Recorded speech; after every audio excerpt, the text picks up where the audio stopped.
Hello, and welcome back. In this episode, you will hear from Michelle Janikian, who is a journalist and the author of Your Psilocybin Mushroom Companion, the down to earth guide that details everything you need to know about taking magic mushrooms safely and mindfully. Michelle actively covers psychedelic and cannabis education, harm reduction, and more. So much of her work has been featured in Playboy, Rolling Stone, High Times, and others.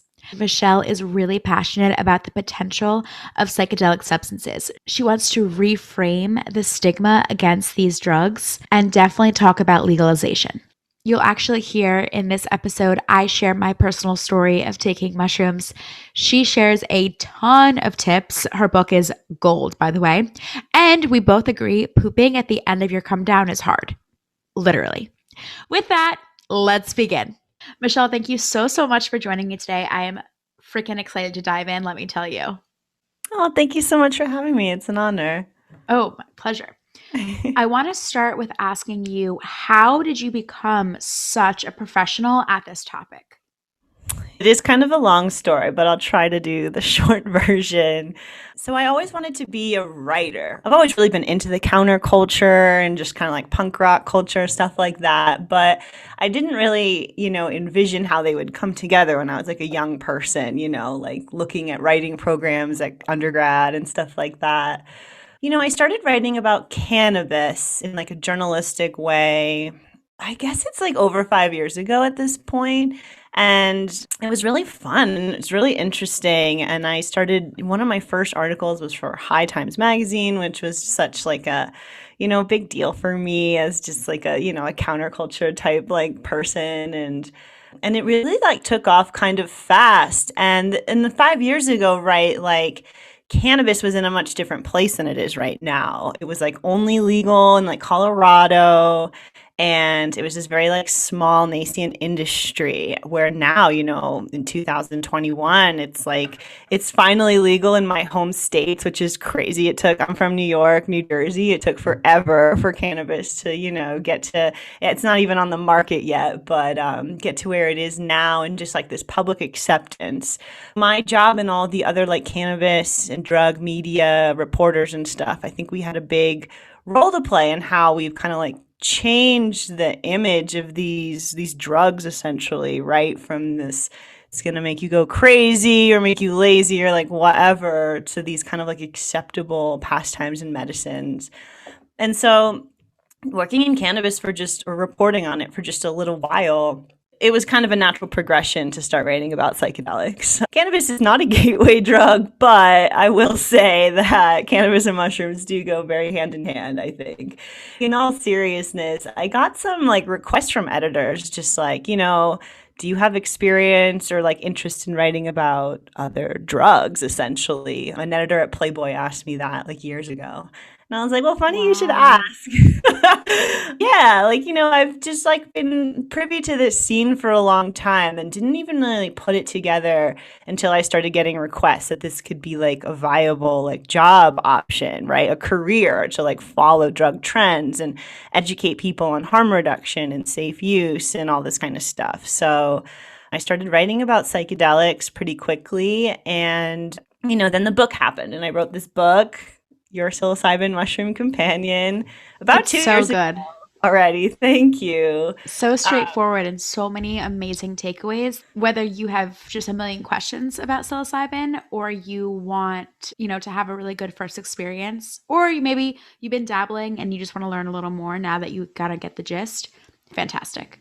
Oh, thanks. Yeah, and that was the point. So I'm really glad that you say that. That was the whole point. So I've been working in this space for a little while, and I guess like for me, I don't come from this like yoga, spiritual wellness world. Like I get it and it's kind of cool and like, working in cannabis, I was writing about CBD a lot and I got to know the like wellness space a lot.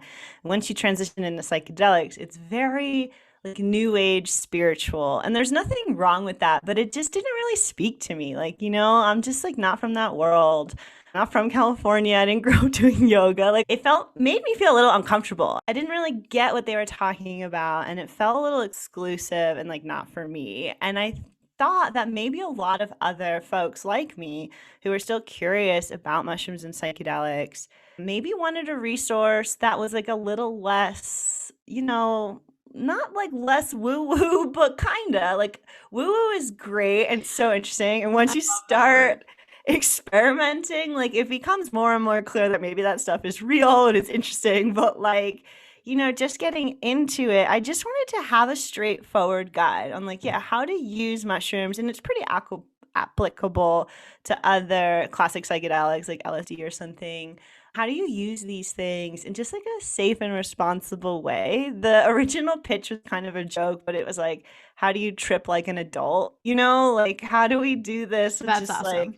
like a safe, it's a Saturday, I have no responsibilities. I'm not like ruining my whole life by doing this. I'm just like trying to go a little deep and see, Yeah, what's under the veil, what it can teach me. And so that's what the book is. Every chapter is like a topic on these like kind of just like safety, responsible use issues. Like, how do you prepare your situation? Because especially with psychedelics and arguably cannabis, the more relaxing, like chill, comfortable environment you're in, the easier it will be to just kind of like let go to the experience and let it happen rather than like fight it and get a lot of anxiety about what's going on in your surroundings. And that's a concept we call set and setting in psychedelics. There's all these like lingo that I don't want to start with. I want to explain it to folks first. And I just wanted to just like demystify it for folks and just show them what I do. I interviewed a lot of other just like regular mushroom users as well as experts. Just like get a feel for what the culture's doing. So if you're hearing about mushrooms, on TV, on podcasts. It's like all over the media lately, and you're getting a little curious, that my book would be this resource for just like how to do this all or figure it all out or understand it in just like a straightforward way. absolutely. You just sparked so many questions in my head that I'm trying to compose myself. So, for you personally, what came first? You were asked to start writing about mushrooms, or you had already dabbled with mushrooms and it was an easy progression for you? Yeah, that's a good question. So both. Like I had dabbled in mushrooms as a younger person. I was getting asked to write about mushrooms in like my late 20s. I'm now in my early 30s.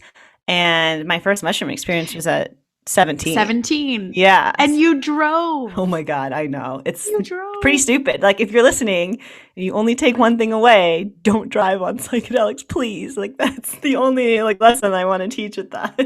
And that's the intro to my book. Thank you. Clearly, you read it. And I gave away a little tidbit. I made so many rookie mistakes. Like I had no idea like driving would be so unsafe. Actually, it was like quite scary and I really regret doing that. Never done it after. But just not really knowing what I was getting myself into. And it is kind of a big deal. And so I do encourage folks to kind of like just make it one in like your preparation act, like whether that's some kind of ritual or ceremony or just like cleaning your house and buying some comfort food and like getting all your softest blankets out. Like that's, it can be whatever for whoever. The book isn't like step one, do this, step two, do that, and you'll have a good trip. It's just like, this is some advice, pick and choose what feels right to you. That's like really what this whole game is about. Like kind of listening to your intuition and seeing where it takes you. I think it's really special because it's essentially an outline and then you need to fill in the bullets. So it's like filling in, Like a choose your what own fits for adventure you. kind of like yeah. Exactly. For your first time too, you want to be like extra careful. And then once you start getting used to the experience and different dose levels and all these kinds of things, maybe like tripping or having your experience outside at a campsite is maybe like a little bit more of an advanced skill. Maybe get used to it a bit first and then try that because it can be really magical to do it outside. And it can be for your first time if you have maybe like a safe and sober trip sitter. This is another topic I cover. Let's go to the basics. So, what makes a mushroom a psychedelic? Yeah, that's a good question. So, mushrooms are in the tryptamine family of drugs, and they're psychedelic, technically because they interact with a specific like receptor in your brain, the serotonin 2A receptor. But I think more like emotionally and subjectively, It's because they give you this expanded mind feeling. Like you can understand a little bit more than your everyday experience, or kind of like the perspective of others a little more well, or the perspective of like Mother Earth or that tree you're staring at. It can get a little weird. But the word psychedelic kind of roughly means like mind manifesting. So it kind of just can be just like this mind exploration experience. And that's kind of how I define a psychedelic, just kind of this like mind opening experience. Mhm. And that can mean a lot of things for different folks and at different doses. Like, there can be this visual experience that's not, it doesn't happen for everyone. It really depends on so many things. But yeah, it's just kind of like this different space than your normal everyday life where time feels quite different. Your body, your mind, they all feel a bit different. And that can be a little disconcerting at first, especially as you're in the first like hour or two, as you're kind of like coming up into the full experience. I think that's when folks get a little bit of anxiety. So there can be a little bit of anxiety.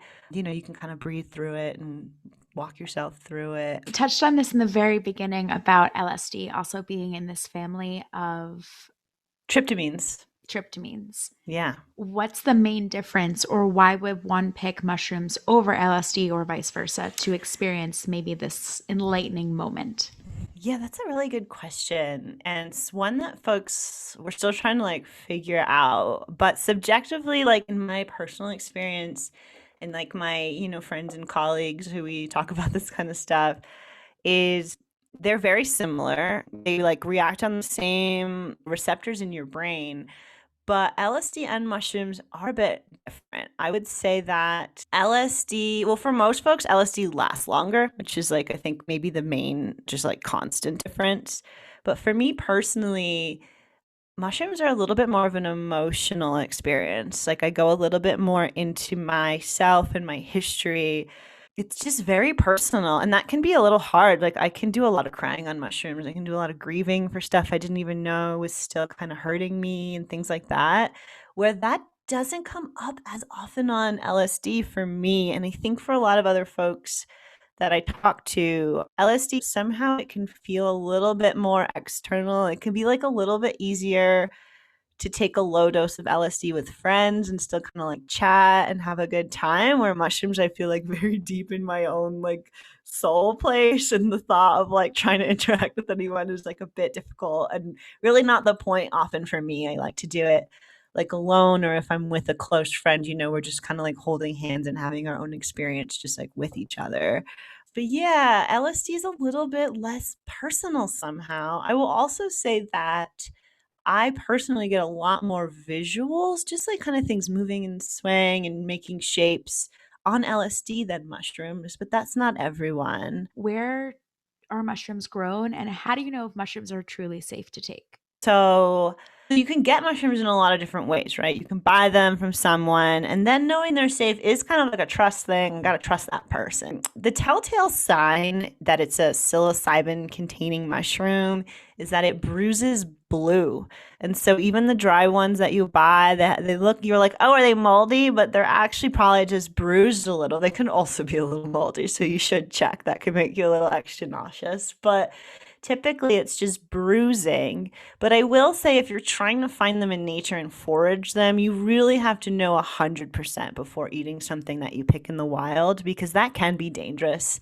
And actually, there's some silly stat where like no one really, it's mushrooms aren't really toxic in a way that you can overdose on them like other substances. It would take like your almost like half your body weight in mushrooms to, which no one eats more than like maybe 10, 15 grams at really, really, really high doses. So, you're not gonna hurt yourself that way. But, a few folks do die every year misidentifying mushrooms. So you really got to be safe. But you can also grow your own mushrooms. It's not that hard. It is a bit of an experiment. I think it was a pretty popular quarantine hobby like this time last year for folks to learn. It's not legal though. So, some places it's been decriminalized for personal use, but, be careful out there, everybody. I remember seeing blue on a mushroom and thinking like, "Oh my god, this is the poisonous one. We have a poisonous one." And then Turns out it wasn't. There's other species of mushrooms that look quite blue, but the bruising blue thing is pretty exclusive to psilocybin. So yeah, that's like a good sign. Or like they get so like fat and like that they just start to like turn blue in nature. They're really beautiful. It's wild to see. Yeah. I appreciate that you are speaking from personal experience. So I'm going to do the same. When I was a senior, I want to say in college, I tried for my first time and I was so stupid because I took some and I was like, I don't feel it was maybe 30 minutes had passed and I was like, I don't feel anything. Like I clearly need more. So I ate the rest of the dosage that we were given and I bypassed anything that was emotional or spiritual or connecting, like grounding me. And instead, I fainted. I don't know. It like came over me and I just had the weirdest reaction and literally fell to the ground. And this isn't to scare people. This is just truly what happened to me. And then I was able to go to my bed and I was recognizing, in the book, your setting. My setting was so off. It was so horrible. It was a college apartment that was so small and my bedroom was hot pink and black and my living room was cluttered and I had no fresh flowers and there was barely any sunlight. And I realized looking back how dumb I was. I didn't know anything about it because I went in naively and like now I've learned. So whether someone is out there that had a maybe let's say in air quotes a bad first trip or they're just scared to try the first time, do you recommend the very first time microdosing or do you recommend the very first time lemon teching? And please feel free to explain both. I will, yeah. That's a really good question and such a great and like relatable anecdote. I mean, my first time was not that much different, right? Because yeah, no one really, it's not like your mom tells you, like, and they Yeah, might no. educate you about drinking a little or sex or something, but like it's not like no one tells you Yeah, this there's stuff, no like, right? honey, let's have the mushroom talk.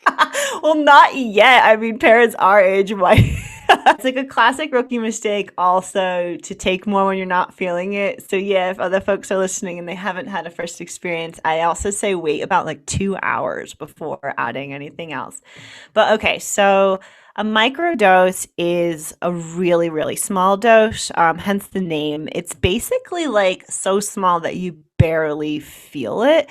But I do think that could be a good place to start, especially if you're a bit scared, if you have like no other psychedelic experience, if you don't even, really enjoy cannabis because you get anxious or something, you're not like experienced in altering your mind in that way. Like a microdose is a really good and safe place to start. Probably won't even have to do so much to your set and setting and all that. It might be like very subtle, but I think you can in the book I recommend folks kind of like incrementally in subsequent trips, like not in the same day, just kind of like start really really low and then maybe a few months later, it's not like you don't have to do this fast.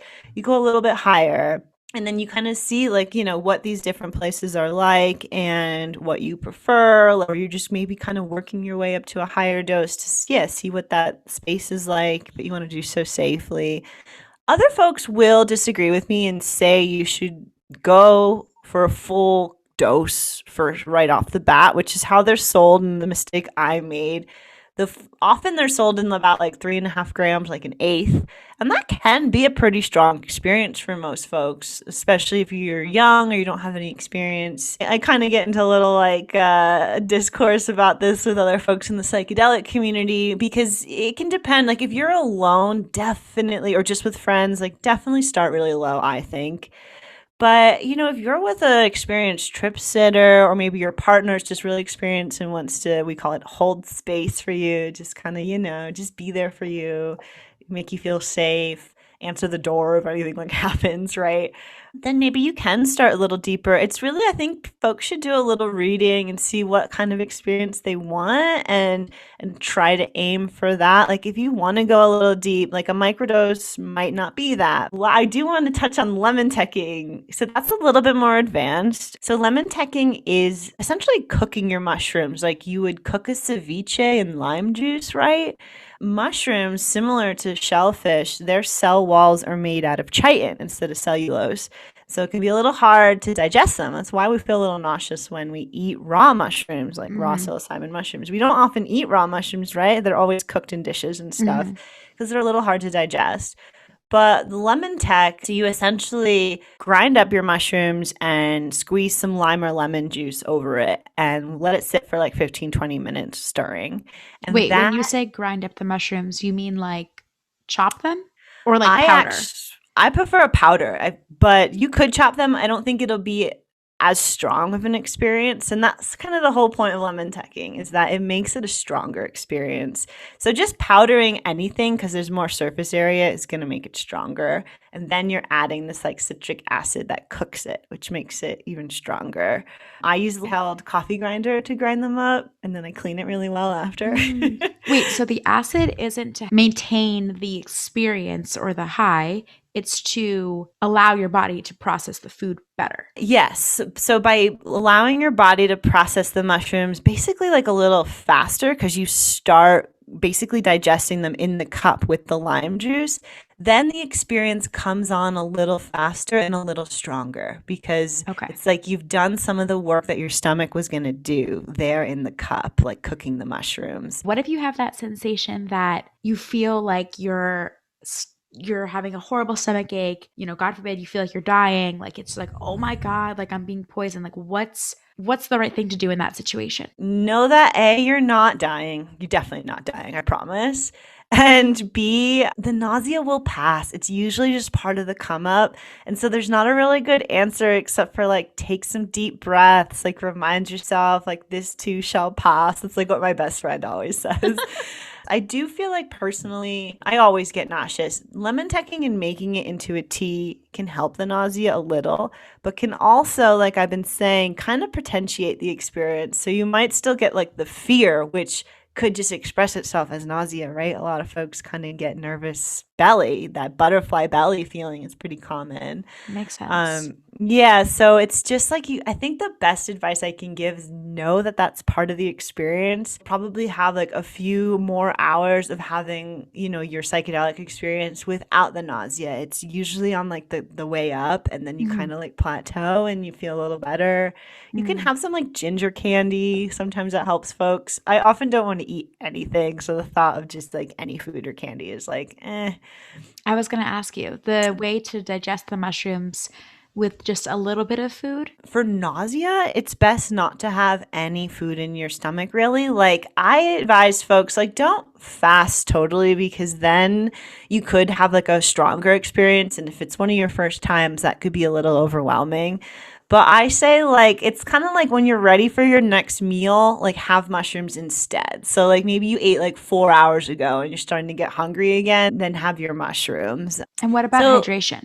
yeah, I mean, you'll kind of forget to drink water, so bring your water, like make sure it's like around and keep drinking water. It's not like super dehydrating like other substances, like, they talk about MDMA and water. It's not really like that so much. Just make sure you have a little around. You'll probably get thirsty. You do kind of like forget those normal human things a little. I will say the deeper you go and then you kind of like when you're coming out of it, you'll be like, I have this headache. Like, I guess I'm dehydrated because I just been, sitting here and thinking for 4 hours or whatever. Yeah. But yeah, the food thing's debatable. Just eat light and healthy kind of helps. People will throw up if they eat them right after like a big rich meal. That can kind of cause you to, you have like a big curry or something. And then, yeah, I've heard stories. Oh I've my heard a lot of gosh. stories.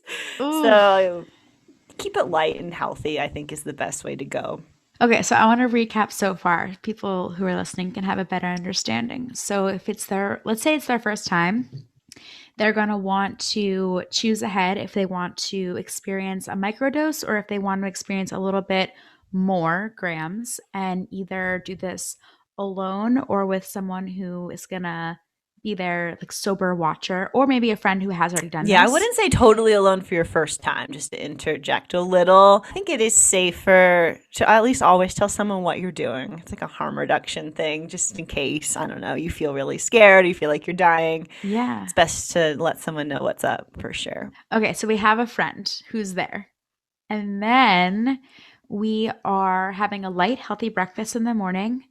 And then we are either If it's our first time, we're going to opt to not lemon tech. We'll ingest the dosage, whatever it is, 4-ish hours later, maybe around lunchtime.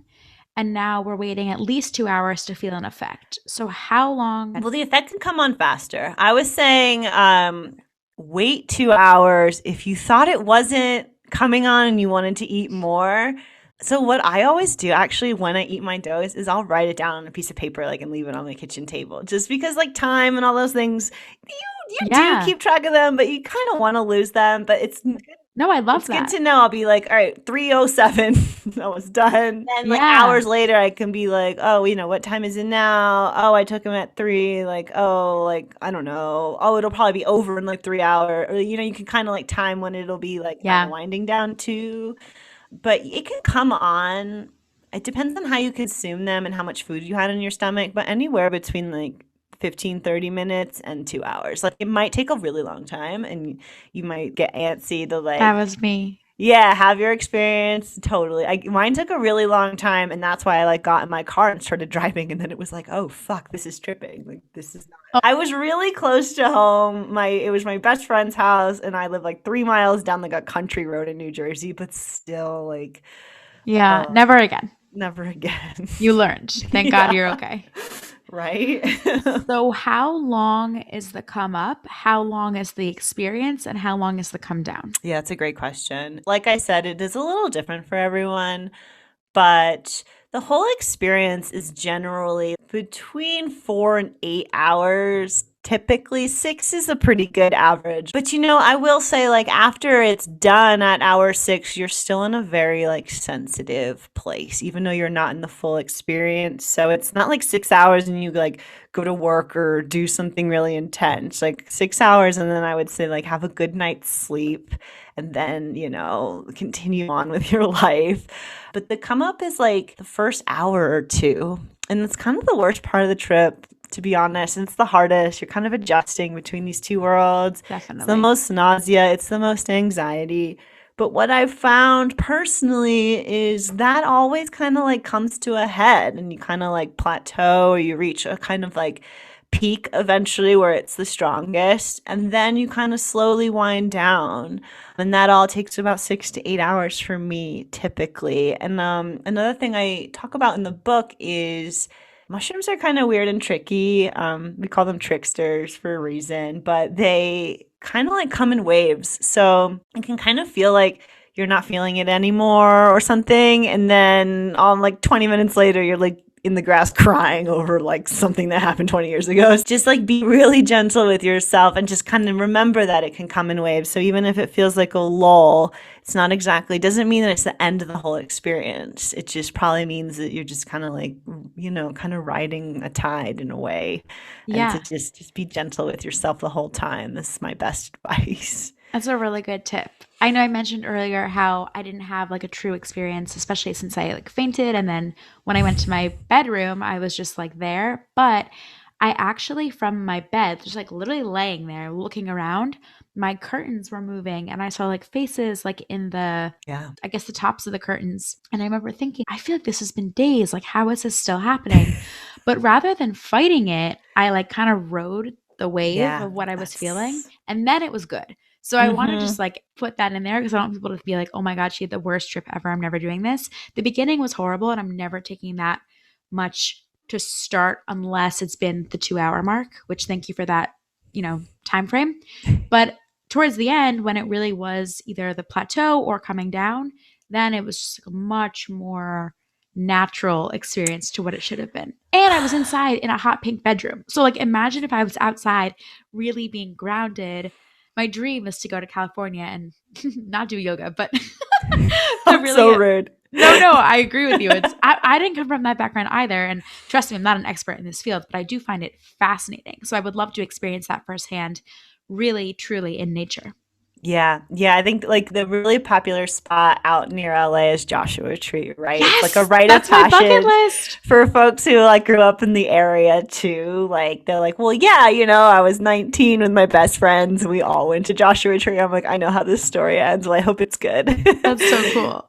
But yeah, I've never done that either. I mean, you're from Philly, right? Like we're from similar Yeah. parts of the world. I will say that just like the woods in Pennsylvania and New Jersey. If you find a beautiful little secluded spot, someone's backyard, or you rent a little cabin upstate or something, can Yeah. also be really beautiful. Just like for me, doing it outside requires a lot of privacy. And so often at like a state park or campground, you don't actually get that. Campgrounds are like really on top of each other often. But if you can find a place with like a private view and just like, you don't have to like wave to everyone when they walk by and stuff because that's just so overwhelming and I cannot. Yeah, if you can find a nice private spot, it can just be so beautiful to connect with nature in that way. It's hard to put into words, but it just like it's so healing for the soul. It's so Hmm. good. And I really wish everyone could have that, but I do recognize that most folks don't live in an environment where that's possible. We're all living in little apartments, and our only access to nature are these crowded parks and stuff. And those are just not really ideal places to have a spiritual experience. So just be really picky with your, location and wait till something really feels right. Maybe save up a little money and rent a little Airbnb somewhere for the weekend. There's so many little things you can do to make it more special, and that just kind of adds to having a special trip. Like if you do a little bit of preparation in your mind, you're just kind of like building it up to be the special thing. And funny thing about mushrooms, they really like tune into that and they'll make it a special thing because it just like it's just this whole Now process, we're whole getting woo woo. cycle. Yeah. I love See, it though. I could get woo woo too, but yeah, like listen to yourself, right? And like Yeah. what feels right. And I do think for a lot of folks, maybe staying home is okay, right? Just to like feel it out, see what this whole thing is like. And then maybe, yeah, I do have some tips in the book, like you started mentioning, like buying some fresh cut flowers and putting them around the house can be nice. Just making sure it's tidy and nice helps. I just personally, because I'm like a stress cleaner, I don't want to start stress cleaning in the middle of my experience. But even simple things like your curtains or the texture of the wood on your desk or your walls can just start to like, if you just kind of rest your eyes and watch and just kind of rest your mind, like you can start to see faces and shapes, and that can be kind of cool. You just gotta, yeah, just kind of roll with it and know that it Totally. ends eventually. And, you're here for any lessons that may come. And Hmm. that's that. Do you recommend journaling while you're having an experience, or maybe at the end, do you quickly jot some ideas down so you don't forget?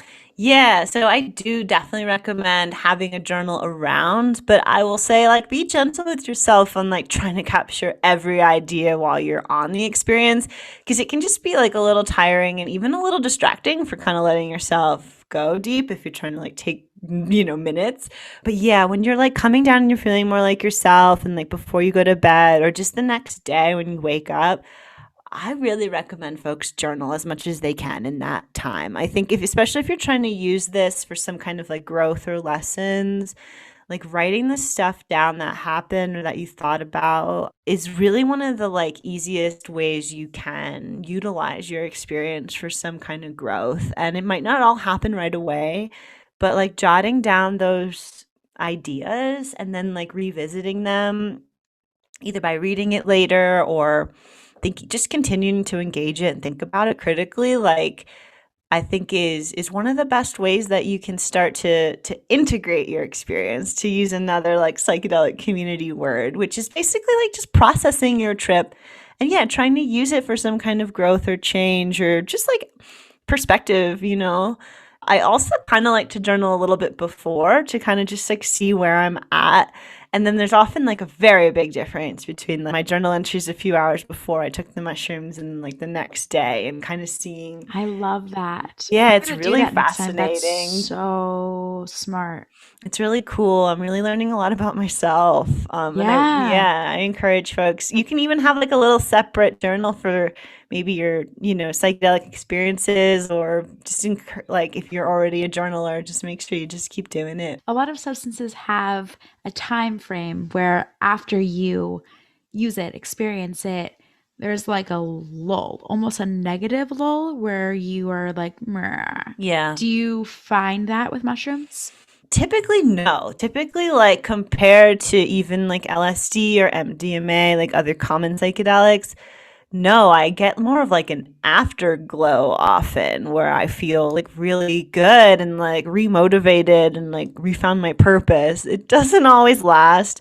I will say that the next day I can be really tired. And so I try to be gentle with myself and not like schedule any big plans or make sure it's like a Sunday. I don't have to work, don't have to have like a lot of pressure. There's a lot of news about psilocybin for depression. And I will say that Yes. that's definitely true, but if you overdo it, like, I don't know, if you take mushrooms every weekend or something, I think it can kind of catch up and it can just be really exhausting and maybe a little just like too existential. You can go a little deep and question things about society and yourself, and that can get a little just hard to navigate if you're doing it too much. And so I do recommend folks keep it special and just try to space out your experiences as much as you can. So it stays, as positive as you can. Because yeah, like just being tired and a little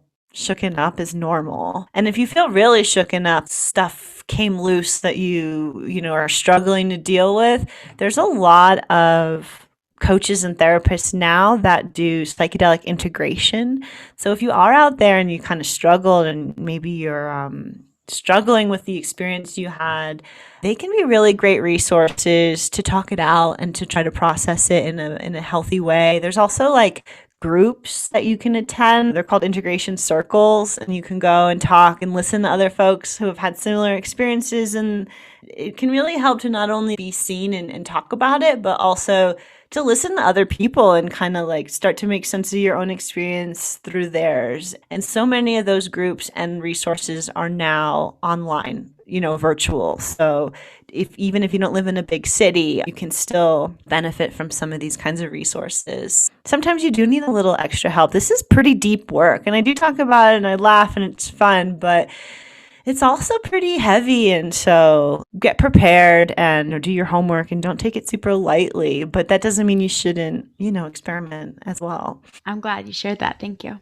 When you're saying to keep it special and not do, weekend after weekend, are you suggesting maybe like quarterly? What's like a general time frame we could say? Yeah, that's what I recommend in the book, like quarterly or seasonally. If you're like really into it, I think a lot of folks do it even less, maybe yearly, maybe every 6 months. I've been on a quarterly kick recently just because I don't know, I feel like there's so much I want to learn in that space. Psychedelics are often in the media for a depression cure. It doesn't mean that the more you do it, the less depressed you are. There's definitely like a lot of nuance to this work that you start to just learn intuitively as you start using and reading about it. Yeah, I think quarterly is safe. Feel for how do you feel? Often, like once another 3 months goes by, you're like, oh, there's no way I can go into that deep space again right now. Or maybe you really feel like it's time again, and you just kind of listen to your gut. Yeah, a lot of intuition, it seems. Yeah. Do you suggest that microdosing is the best way to combat depression, or you're talking like full on doses? A lot of research on this, not so much for microdosing. A lot of the microdosing research is saying that that's mostly placebo, honestly. Mm. And that the research that's showing, 6 months to a year depression relief is from full doses, in a doctor's office with the before and after care. So you're not just taking a pretty high dose of mushrooms or two. You also, do all this prep work with like a doctor, psychiatrist, therapist in these clinical trials. And then they often give like 2 to 4 follow-up integration, processing therapy sessions as well, which is a really big part of, I think, how they're getting those results for depression. It's more of like therapy and psychedelics equals Mm. depression relief.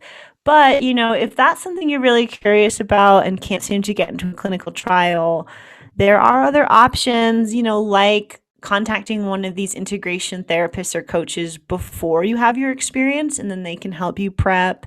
You could have your experience maybe with a friend or a loved one or a retreat or something, and then continue to see that same coach or therapist for a few months as you process and maybe make changes in your life. That's often what people see, I think, for the depression relief stuff, or other, there's studies on addiction and OCD and stuff. And I think it's often that in your experience, when you have your perspective shift, you kind of see things that you're doing that aren't serving your wellness. And then you have Mm-hmm. to, that's the hard work of integration. You have to go back to your life and make some tough changes sometimes, make some tough decisions, but that can maybe, help your mental health and wellness in the rest of your life. I was going to say, it's not that the mushroom necessarily is switching an on off button in your I brain wish. to no longer, yeah, to no longer be an addict or to no longer be depressed or whatever it may be. It's that mind shift of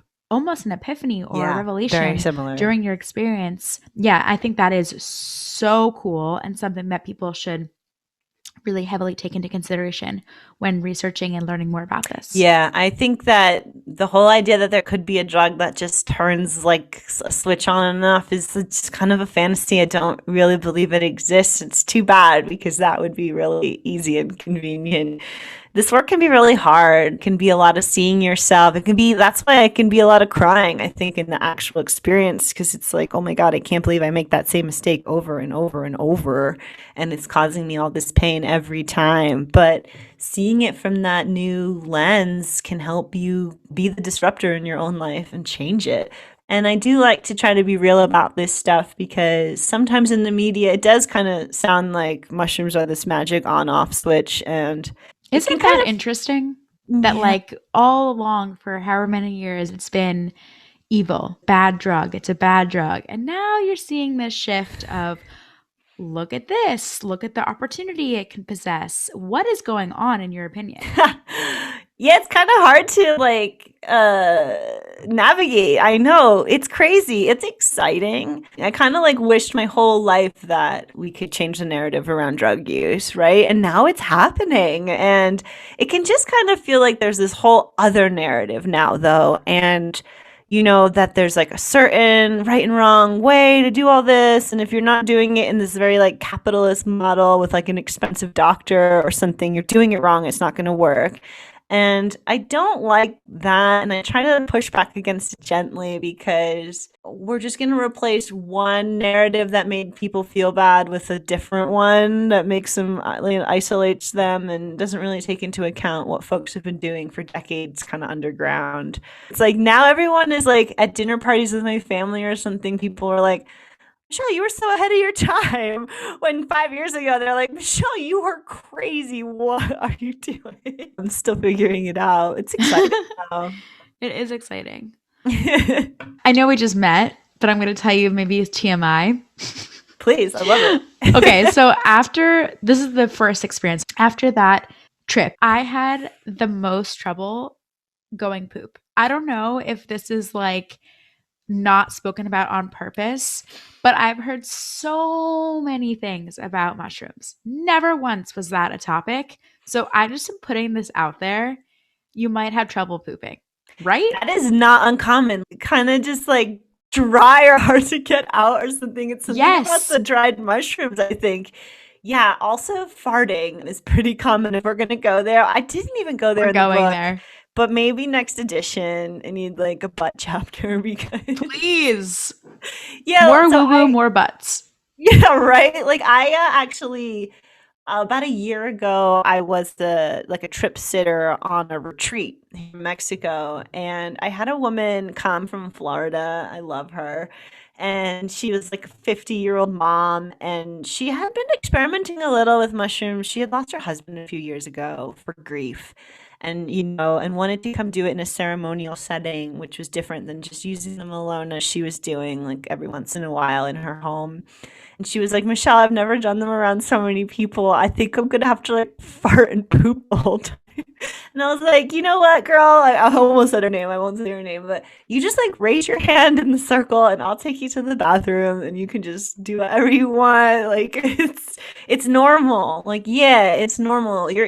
We're just not used to eating dry, raw mushroom material. Like more, I think, than it has anything to do with the psychedelic compounds. Kind of really weird for our bodies. Yeah, it's But not just affecting your mind, it's totally affecting your body. You feel your body pretty differently. Yeah. Mm-hmm. Yeah, it can be great. It can also be weird and it can be gassy.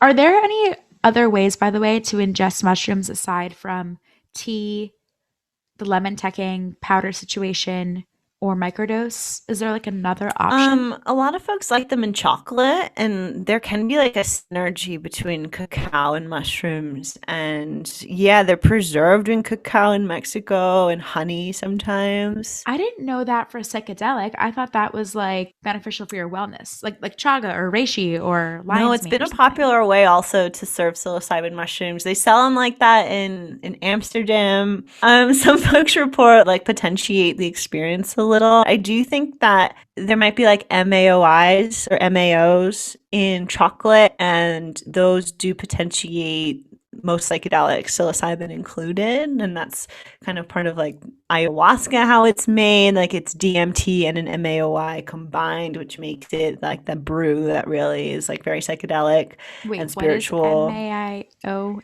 MAIOMAOI?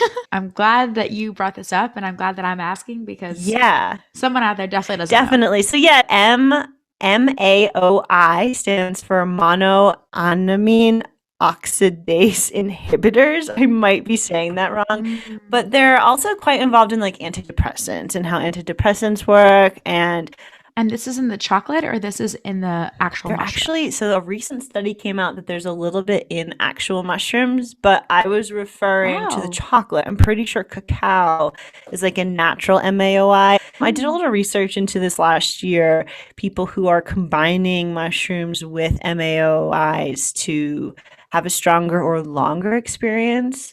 Syrian Hmm. rue is the most popular one to mix. It's called, when you mix Syrian rue and psilocybin, people call it psilowaska because it makes the mushroom experience last more like 10 to 12 hours instead of like 6 to 8. Wow. But be careful with Syrian rue because that can actually be a little toxic at the wrong dose. So you have to really know what you're Mm. doing. I would say a lot of folks who I've talked to about this recommended trying Syrian rue on its own first and learning how your body reacts because it is a little psychoactive. Where And do you get that? I think it's legal. I think you can like order it Oh, online. Yeah, that's not illegal. what? Yeah, I'm pretty sure. Let me double check. What is this world? Yeah, it's a wild world once you start getting into all this like psychedelic plant medicine stuff. Wow. How are you in your day to day? Like, are you a holistic wellness person or are you all about Western medicine or you just take what the doctor says? I'm not really big into like supplements and stuff. I feel like they kind of affect my mood too much, and I'm a Okay. pretty sensitive person. Yeah. I mean, I go to a normal doctor when I get sick. I'm a pretty normal person, really. I'm interested in like, natural and like holistic wellness, but at the moment I can't really afford it. So Yeah. I just take what I can get. I'm not on any like daily medications or anything. I just try to eat well. I'm not like vegan or anything, but I do try to limit my meat intake and I eat a lot of mushrooms now. And just try to do my best with what I got. Yeah, no, it's the way to go about it. But yes, Syrian rue is an uncontrolled plant extract in America. The chemical is called Peganum harmala. I think I'm saying that wrong. But yeah, you can buy the seeds legally in the US. But yeah, like I said, just be careful out there. Learn how to use them first before mixing them. Wow. Wow, wow, wow. I ask everyone who comes on, what's a recent product that you have purchased or gifted, sampled, whatever it may be that you love? Yeah, Brandon Teller's first book was called Real Life and came out last year and it was so good. And he just has a new book called Filthy Animals that I'm really into. That's awesome. Thank you so much for coming on. I feel like we, as the audience, me included, just learned so, so much. Your book is an amazing resource. I'll give a little plug here. Let me show the beautiful cover one more time. Hmm. No, really though, this is a fantastic resource. And I think what's most important for anyone to take away, aside from not doing anything harmful, just keeping an open mind when it comes to psilocybins in general, substances in general, mushrooms specifically, it can really open your mind and you can have some pretty big epiphanies if you go with it and don't fight it. Yeah, exactly. Yeah, just invite it in. I do really feel like it can just be a really powerful and beneficial experience for a lot of folks. Even if you just do it once or twice out of curiosity, it can just really help you see the world a little bit, just like better. So I really appreciate this opportunity. Thank you so much for inviting me. Yeah, of Yeah. course. Before I let you go, share how people can get in touch with you if they want to buy your book or ask you questions, anything like that. Sure. Yeah. So I have a website, michellejanikian.com. I do sell some copies of my book on there, but it's available anywhere, bookshop, Amazon, like wherever you buy books, it'll probably be there. And I'm pretty active on Instagram. My handle is at michelle.janikian. And yeah, you can, send me some questions and stuff on there. I'm also a regular podcaster on the Psychedelics Today podcast. So if you want to keep, listening to my work, you can listen to their Friday segment. I'm usually on there and I edit their blog. So I'm trying to bring in some other cool psychedelic work into the world in that way. So those are all my current projects. And yeah, the book is Your Psilocybin Mushroom Companion. Thank you so much, Michelle. I appreciate your time. Thank you. This was a blast. If you enjoyed this podcast, feel free to share with your friends, family, loved ones, really anyone who you think would gain value from this episode. And if you're feeling up for it, please subscribe, rate, and review. It means so, so much.